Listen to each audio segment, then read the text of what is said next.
Quiero dar las gracias a la Sociedad Económica Amigos del País por acoger la presentación del 6º número de la colección Tania de poesía, Verba Sumus. Quiero agradecer a todos los autores por haber abierto con generosidad este proyecto gestado en principio del pasado año 2023. José Luis González Vera, Francisco Quintero, Sonia Marpe, José Infante y el último, el homenaje a Francisco Ruiz Noguera. Y a los que están pendientes de publicar, que son un montón. Muchas gracias a todos y le paso la palabra al escritor y poeta Cristóbal Borrero, que va a hacer la presentación. Adelante, Cristóbal.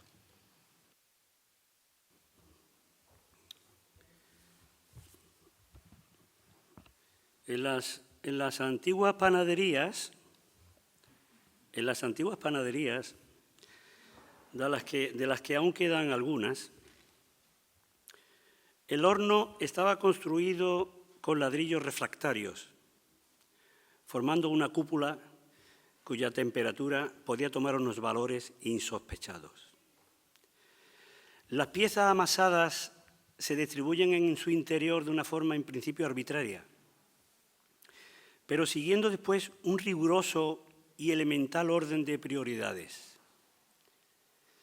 En el centro de esa semiesfera flamígera, la temperatura es más alta y es donde las porciones se tuestan con más prontitud. Y para que la base de cada uno de los panes no se chamusque antes de que el interior esté en su punto exacto de cochura, hay que desplazarlos hacia la periferia y colocar en el centro los que estaban en el extrarradio, creándose así un movimiento armónico que requiere presteza y un ritmo constante de traslados de acá para allá de las holgazas, desenvoltura que adquiere casi el grado de danza ritual, diríamos, y que una vez concluida ha dejado cada telera en el justo lugar que le corresponde. Ese movimiento de panes es de fuerza mayor, para que todos tengan el mismo bronceado, idéntico olor a tueste, similar consistencia, blandura uniforme de la masa y, lo que es más difícil, análoga textura visual de la corteza, para que todos sean atrayentes no solo al olfato o al tacto, sino también a la vista. La persona encargada de ese milagro es un especialista en el manejo de una pala, que recuerda a la de un remo, unida a una vara de más de 2 metros que le permite llegar al punto más lejano de la embocadura del horno.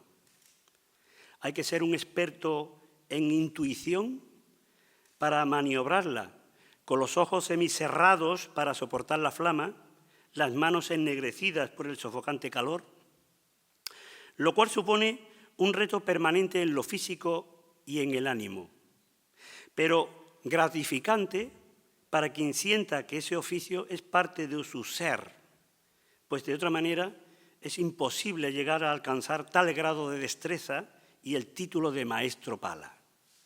Por cierto, PAN, creo que lo sabrán por si alguien no lo sabe, es un acrónimo, es una sigla, Primer Alimento Natural, y es un alimento que está cargado de nostalgias por tiempos pasados, por tiempos difíciles, y recuerda el hogar, el calor del hogar. Y es por ello que ha sido trasladado a las culturas monoteístas como símbolo.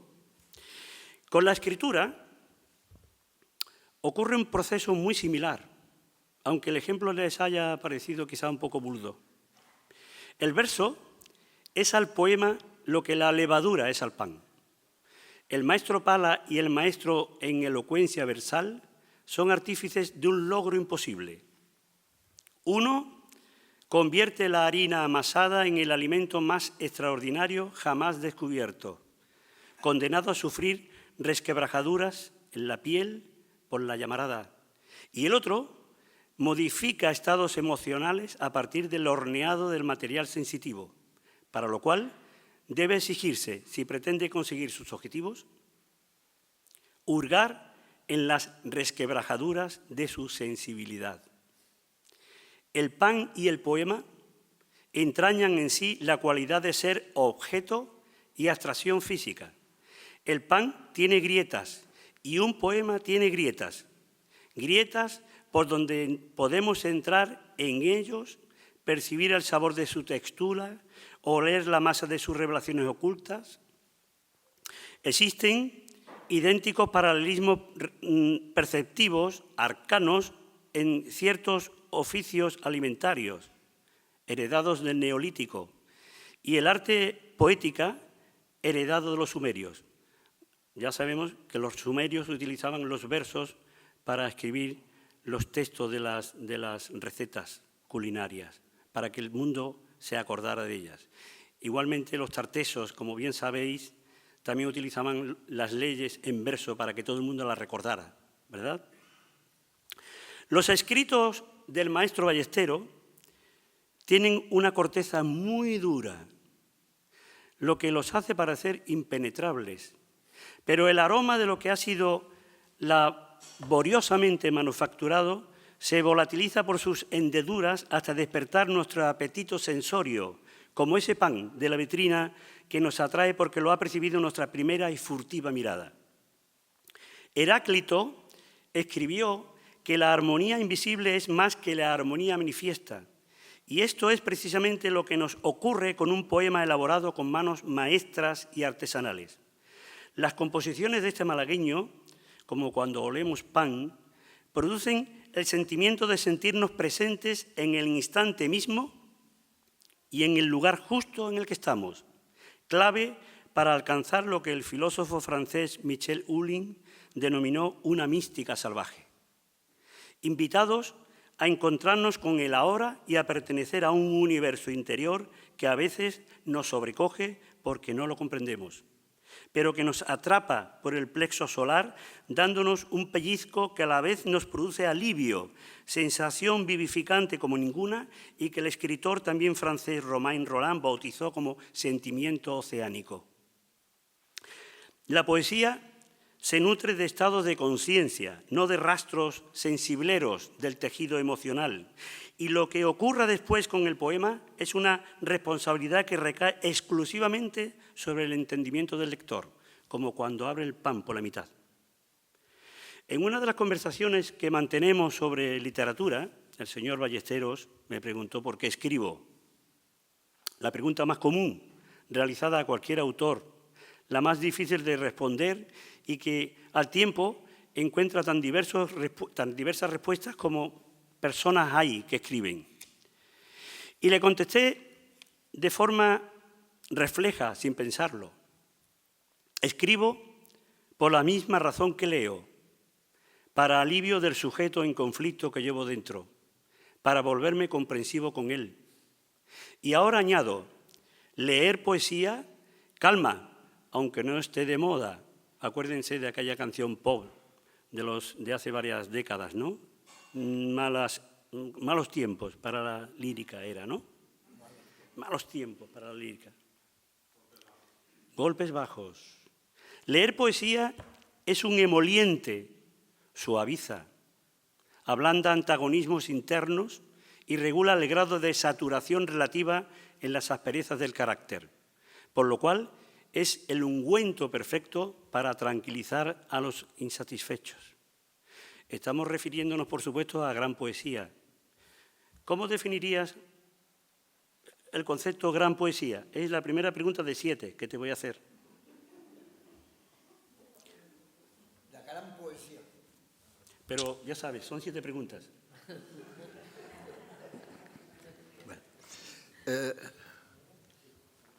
Bueno, la gran poesía tendría que tener las cualidades que tiene la poesía con carácter excelso, ¿no? Máximo.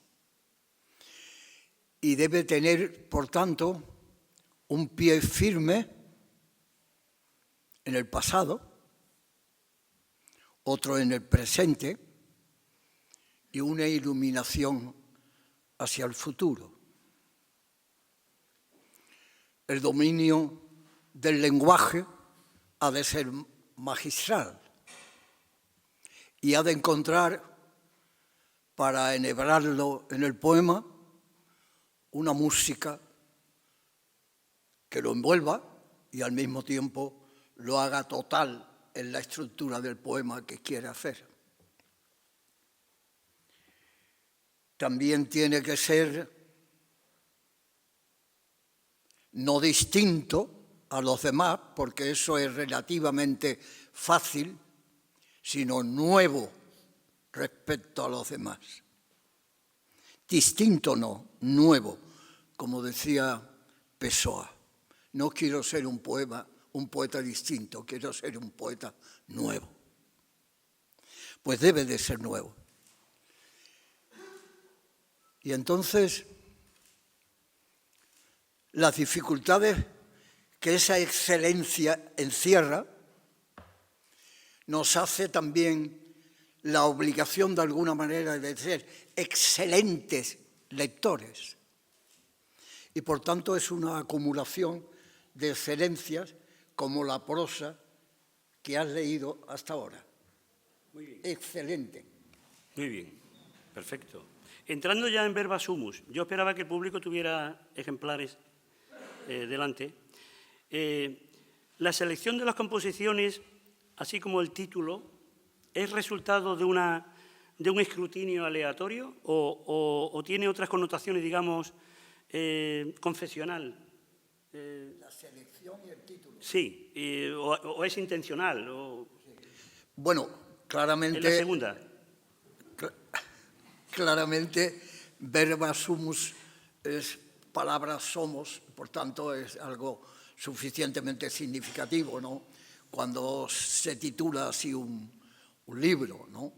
Somos palabra, ¿no? Lo que nos diferencia de todo lo demás que hay en el mundo es que tenemos palabra.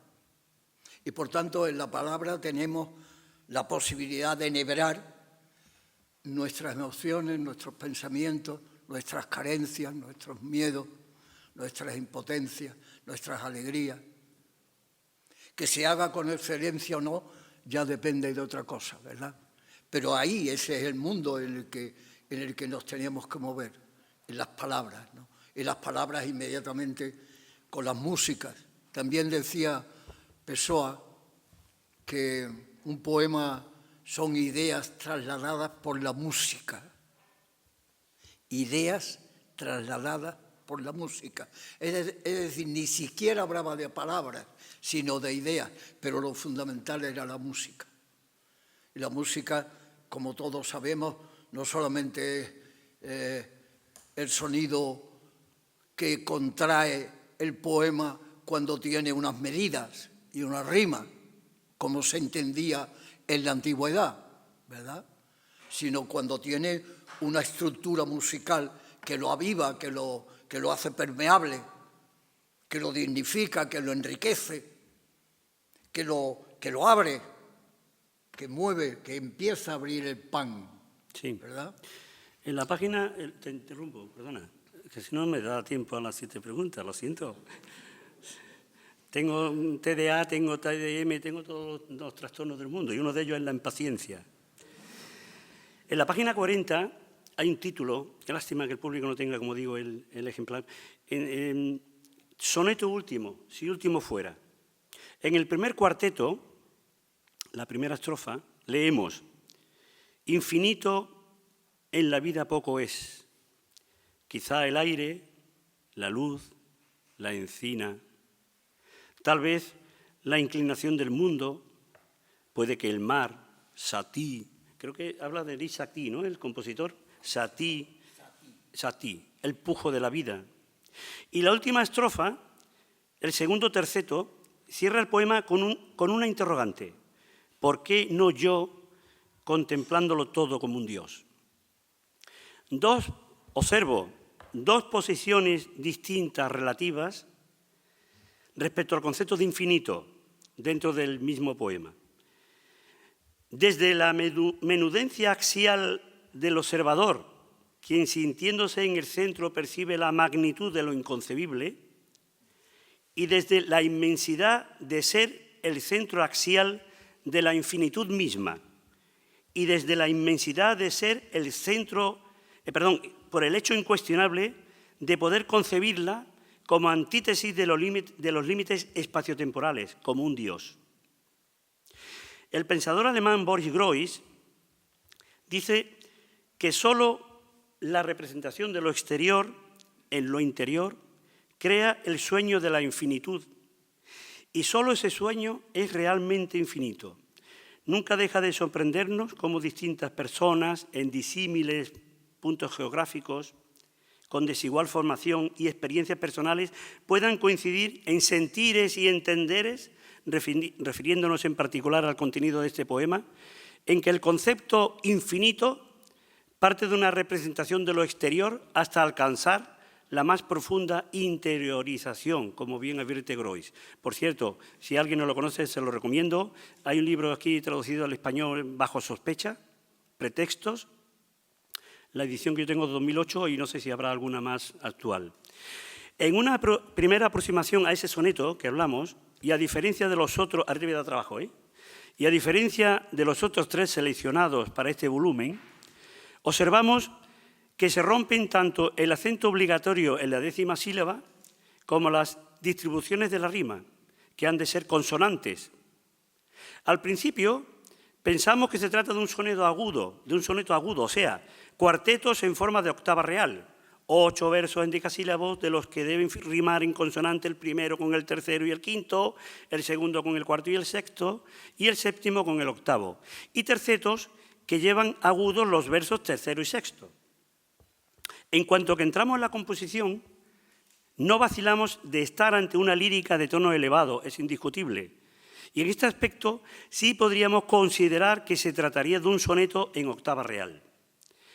Sin embargo, en nuestro poco especializado análisis no hemos percibido ni siquiera asonancias claras, por lo cual no sabríamos cómo clasificarlo. ¿Tú serías tan amable de comentar el poema y leerlo, por favor? Eso sí, pero clasificarlo no. Voy a leerlo, sí. Claramente es un poema que tiene una doble vertiente, ¿no? Una vertiente de tristeza ante la brevedad de la vida y otra parte en la que esa brevedad de la vida que nos hace ser lo que somos está rodeado siempre de mensajes, o por lo menos en mi formación mucho más que los que ahora están estudiando, de infinitudes.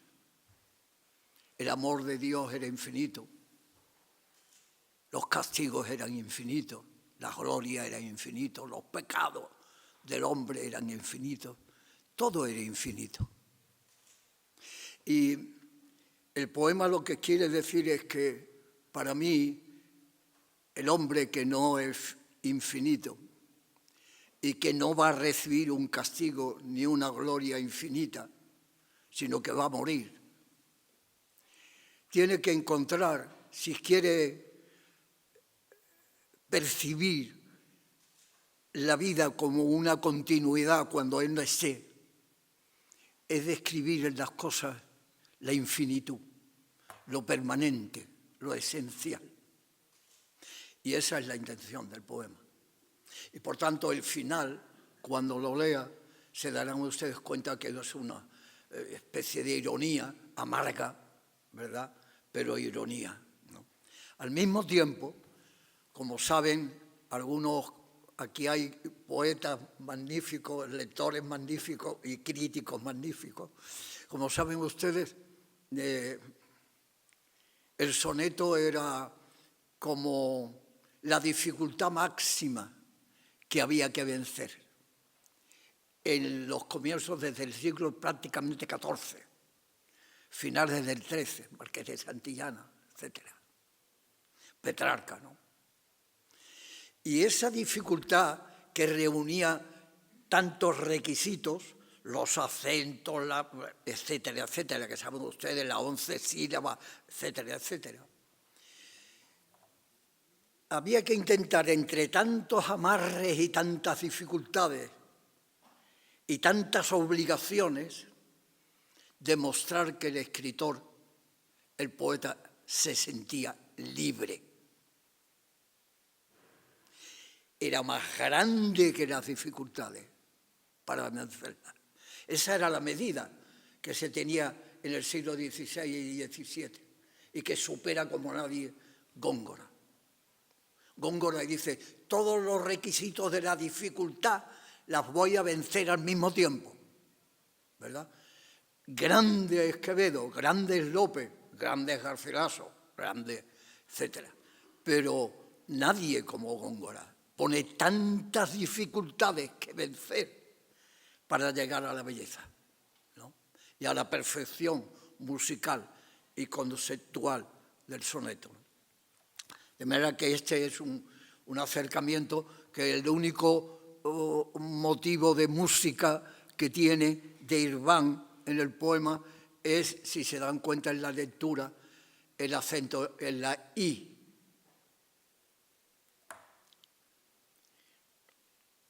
Soneto último, si último fuera.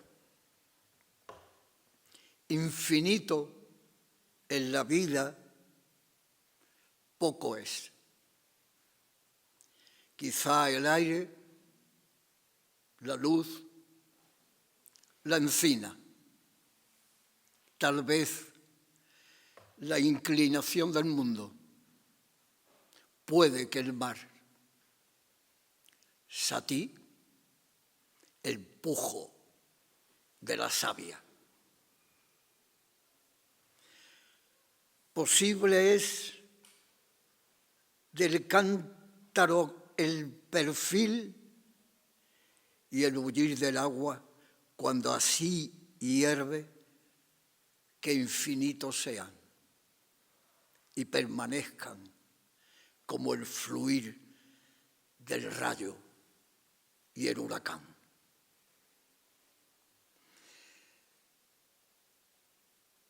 Rayo y huracán que percibirán sobre la tierra y el bronco nacimiento del deseo.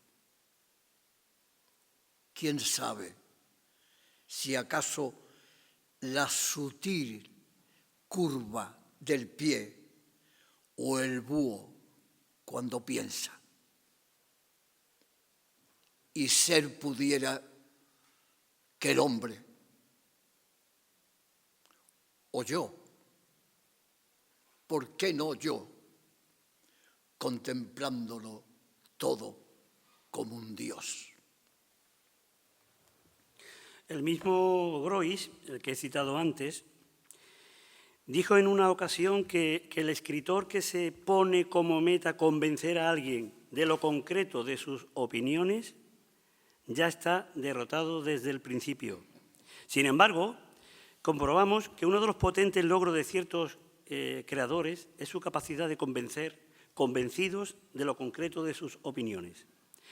Cuando leemos a Ballesteros, a veces se nos sugiere la idea de que está imbuido en lo concreto de sus convencimientos. La cuarta pregunta que te hago. ¿Te has preguntado en alguna ocasión si convences o mejor, si tu poética alcanza a convencer? No busco eso en absoluto. Convencer no es.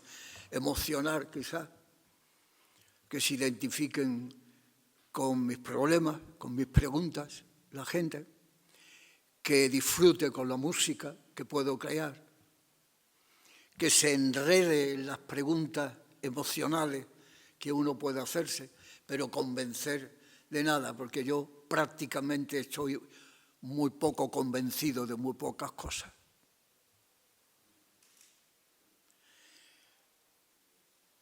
Convencido, no sentimentalmente unido y emocionalmente unido a ellas, sino convencido como una totalidad, ¿verdad? Esto me convence y esto lo puedo trasladar como totalidad a los demás.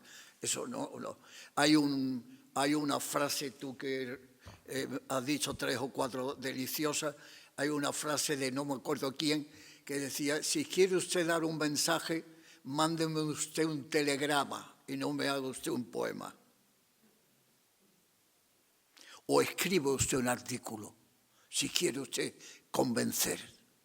Usted no quiere convencer, quiere emocionar, quiere abrir posibilidades a la vida, quiere que el lector piense si es posible vivir con más intensidad y con más verdad humana.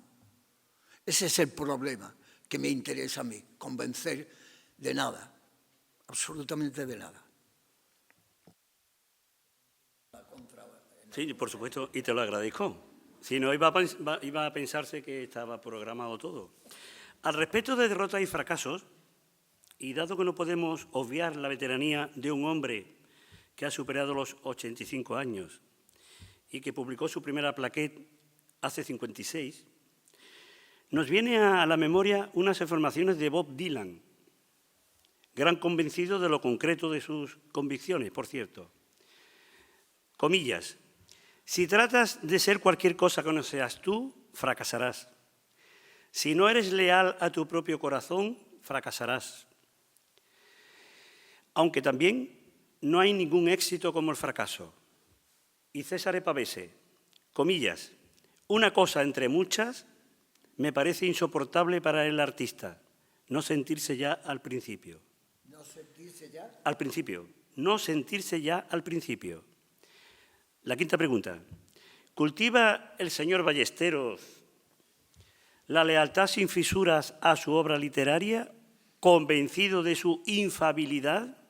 Aunque ya casi has contestado a esta pregunta. O por el contrario, ¿te sientes al principio de tu carrera escribana? Señor Borrero,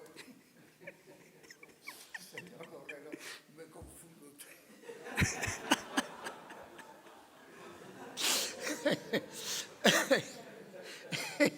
Sí, he contestado la pregunta ya, de verdad. Vale.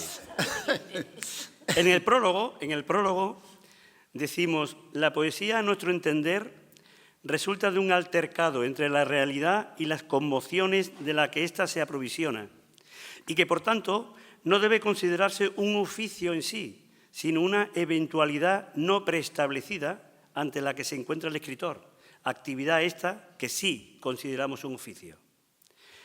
Nunca, por lo menos yo, nunca te he oído o te hemos oído, si es que alguno de los presentes tampoco lo ha hecho, te hemos oído llamarte a ti mismo poeta. ¿Estoy en lo cierto? Quizá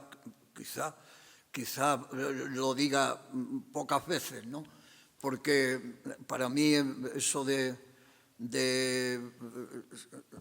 decirse a sí mismo que es poeta, yo prefiero decir escritor, ¿no?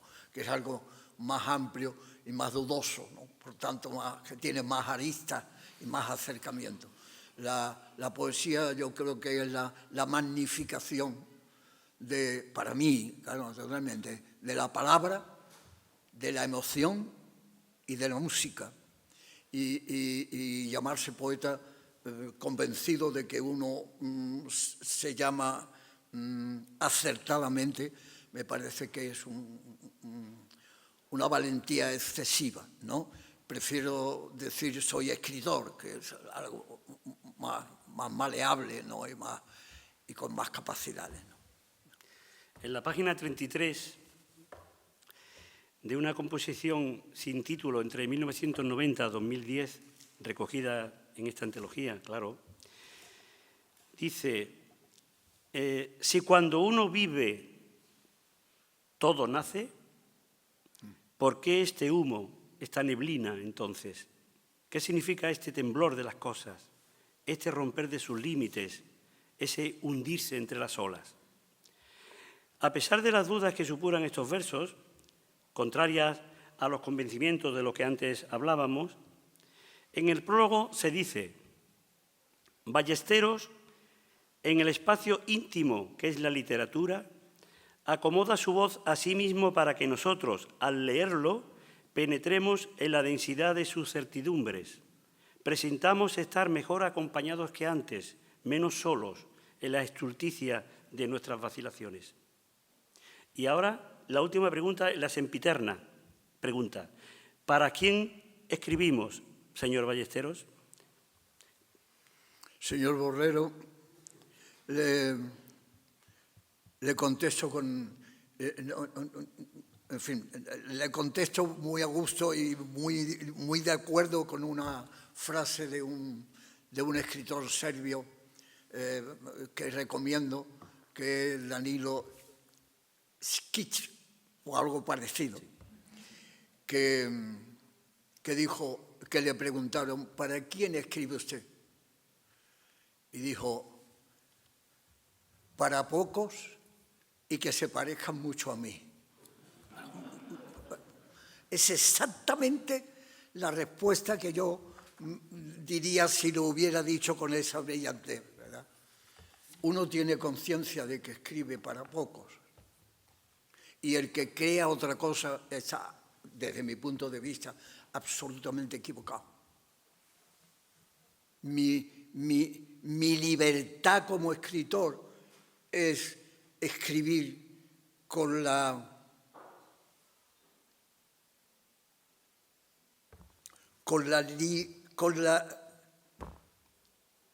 abriendo un campo donde las experiencias más contradictorias de mis lectores posibles se sientan en un sitio cómodo y útil.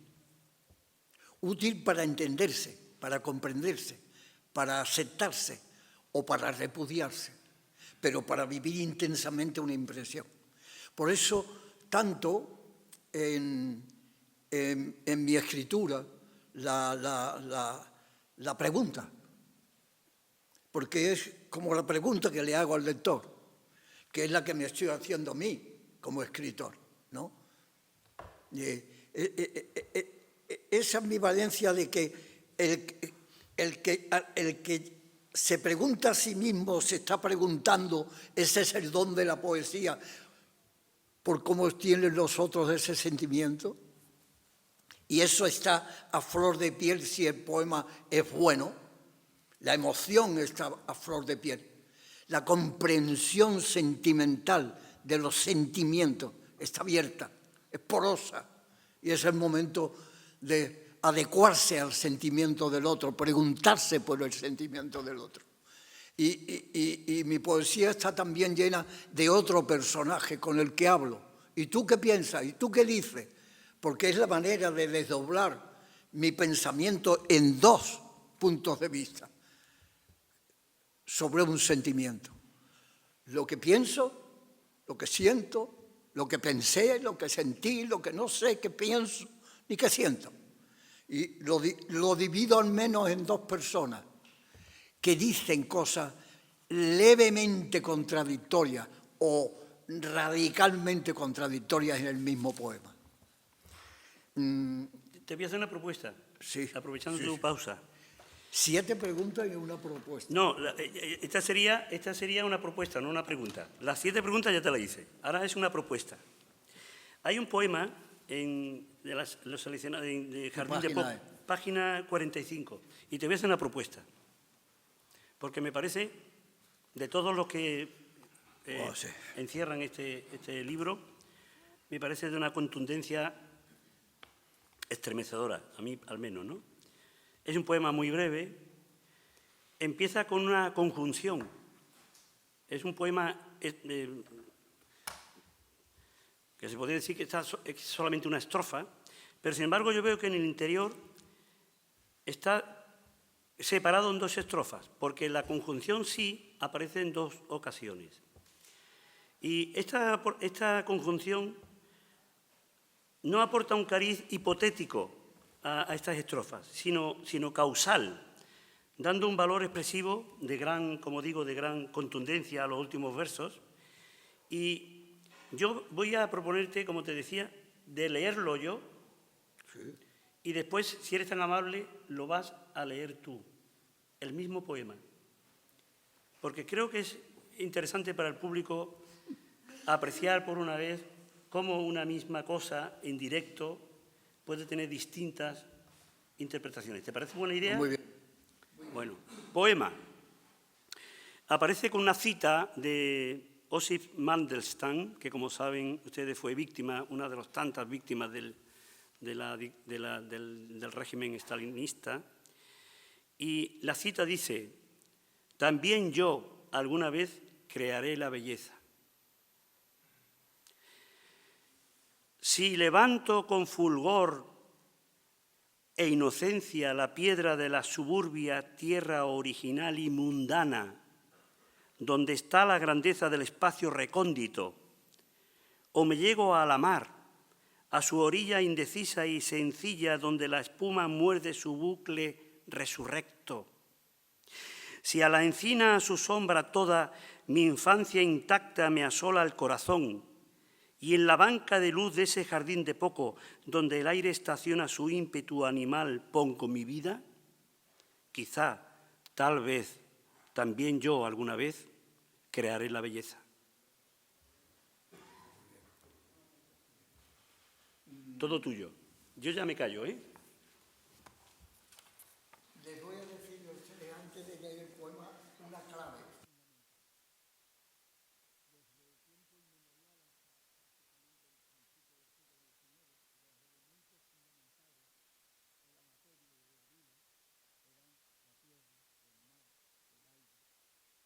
El fuego.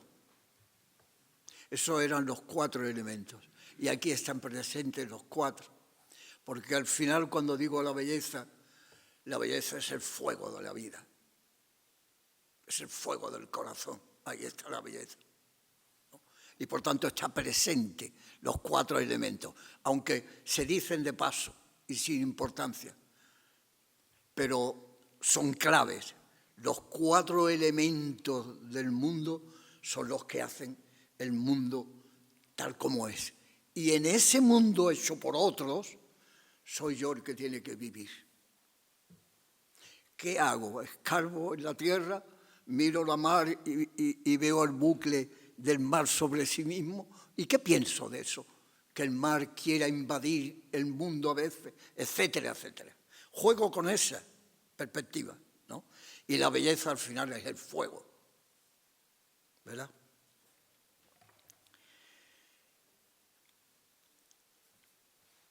Si levanto con fulgor e inocencia la piedra de la suburbia tierra original y mundana, donde está la grandeza del espacio recóndito, o me llego a la mar, a su orilla indecisa y sencilla, donde la espuma muerde su bucle resurrecto, si a la encina, a su sombra toda mi infancia intacta me asola el corazón, y en la banca de luz de ese jardín de poco, donde el aire estaciona su ímpetu animal, pongo mi vida, quizá, tal vez, también yo alguna vez crearé la belleza.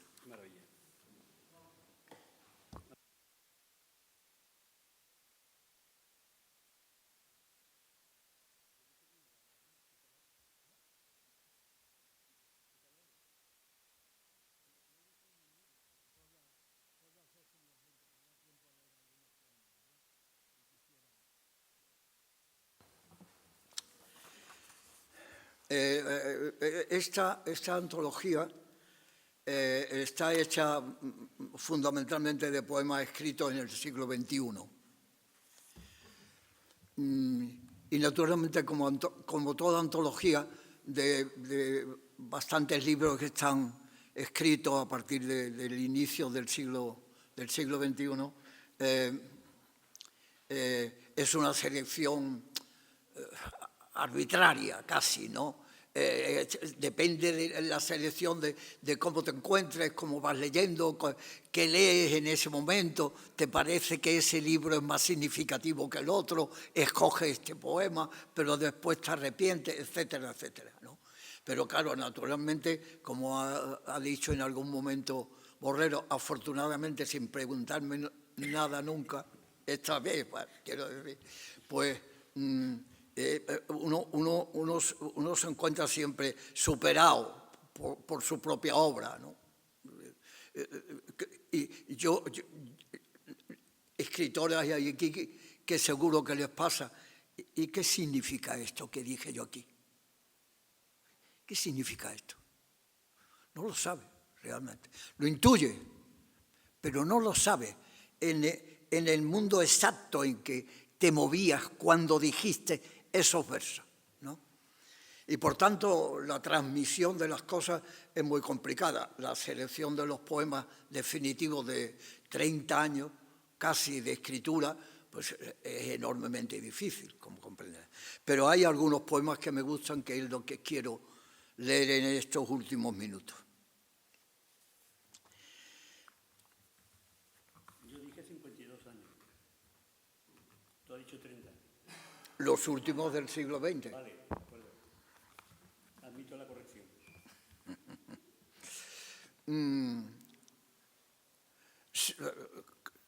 Los que naturalmente no tienen por qué saber qué clase de referencias tiene para mí Boecio, les diré que fue un hombre inteligentísimo del siglo VIII en Italia, en la época de los ostrogodos, inmediatamente después, casi inmediatamente después de la caída, de la llegada de los bárbaros, de la ocupación de los bárbaros.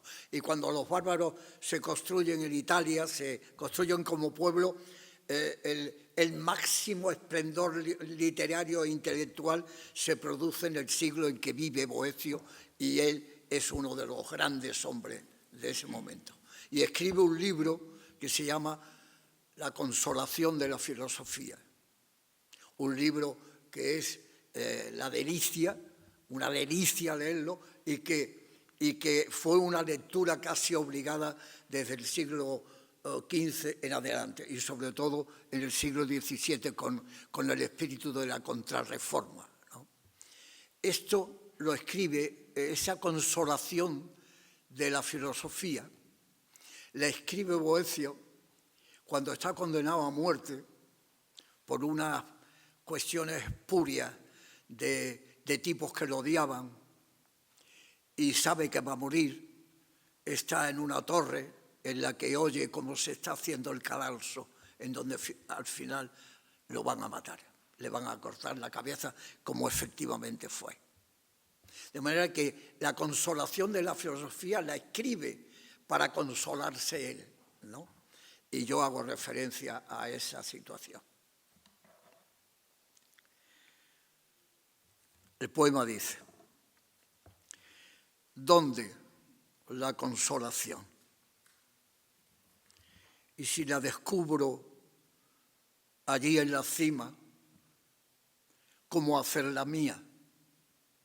Traerla a mí, poseerla mía en esta oscuridad, esta pesadumbre carcelaria, esta ignominia de hierro y piedra indómita. Tengo la escudilla, el orinal, la botija de agua, la pomada de miel para la sarna y el sarrión de estameña. Pero no son esos consuelos efímeros. Tras ellos, tras su uso fugaz, no más que mi desnudez, tengo el ámbito de mí rozado por el frío, lo ser yo en mí, la intemperancia de ser de mí mismo, rodeado y solo. Solo en la soledad empírica. El monje custodio, a veces solícito, me pasa entre los cierros hojaldres de harina ya enteca, bizcochos, paínos y bisqueados, sopa de tagarninas y agua fresca sin cetrinas del arroyuelo del huerto.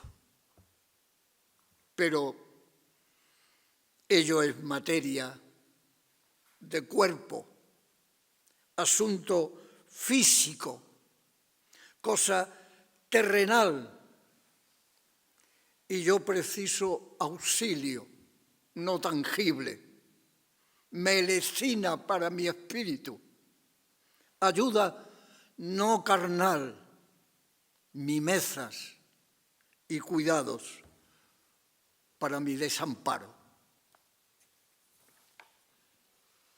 El humano, ante la muerte, la sombra del verdugo viene y desparece como una luz errante, tiene en su corazón un inmenso vacío y una cierta desazón melancólica que lo toma a la guerra con su lanza. En la noche preparo mis palabras finales. No hubo consuelo. Amé la sabiduría y proclamo que en la tierra existe la verdad.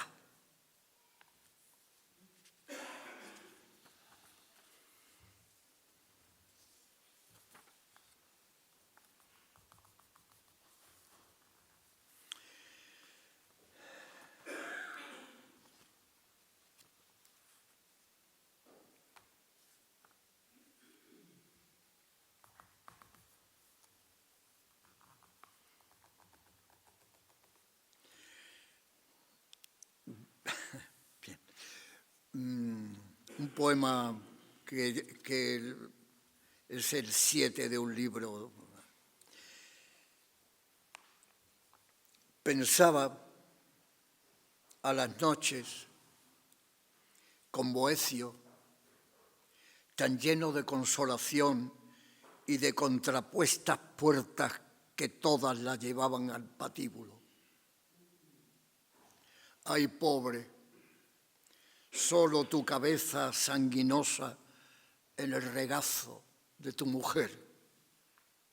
Ay, ella, los cabellos alzados por las brisas vinientes de Pavía, las lágrimas rumiando sus mejillas. Ay, cerrados sus ojos, cerrados, la noche ya por siempre, la noche. A las madrugadas soñaba con Don, que era tan propio clérigo como amante, con su jubón negro brillante y la escarapela de publicano sobre el corazón.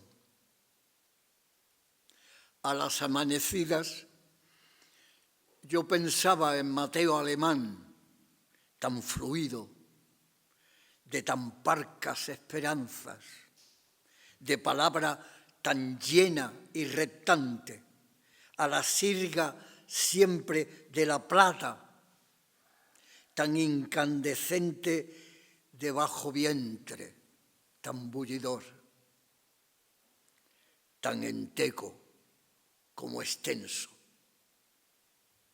Y a los días, en el correr tan displicente del tiempo, pensaba en mí, con tan poco espacio ya dentro de mí, pero ansioso tanto de sinapismo, de unción material, de anímica pulsión, cauteloso mucho, pero sin previsión, como si estuviera al final del humano mismo, ya el pomal sin manzana. Sí, andando tentonoso los ojos, dos glaucos tan necesitados de tu luz, amor mío, primero e inicial.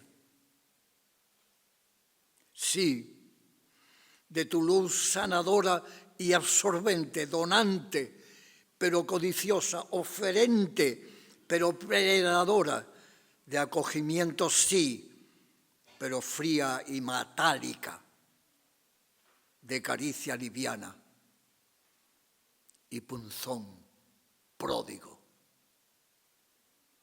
Ay, cuando pongo mi propio yo al tuyo y propongo a tu destino mi boca junto a ti,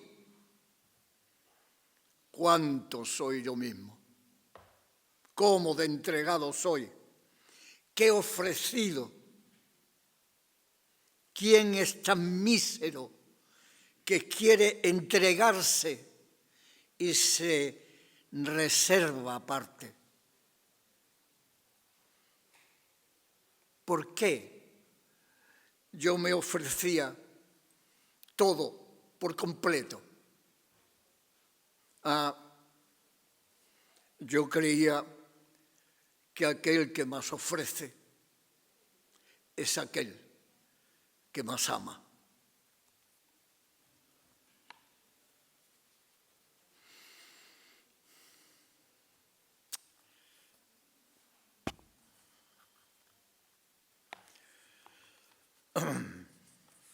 Y voy a leer el último poema.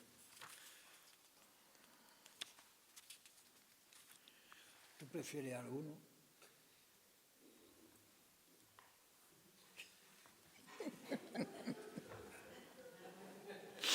Con lo que he hablado y ya no se ha quedado sin palabras. Hay un poema, sí, no, tengo mis chuletas, traigo mis chuletas. Hay el poema 1, en la página 54. Página 54. Sí. 54. A mí me ha, Sí. Bueno, todos me han conmocionado de alguna forma, ¿no?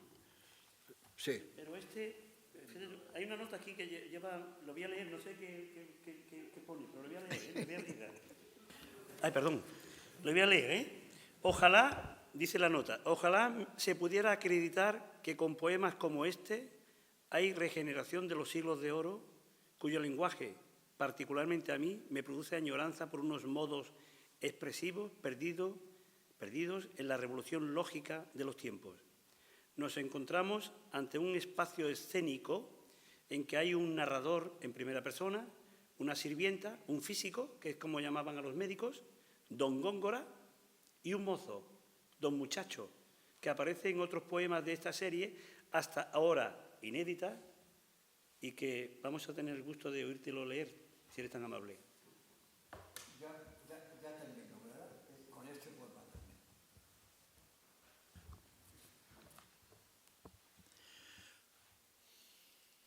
A la memoria de Rafael Pérez Estrada y Juan Camporreina.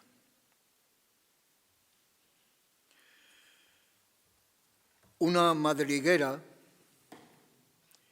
y un topo,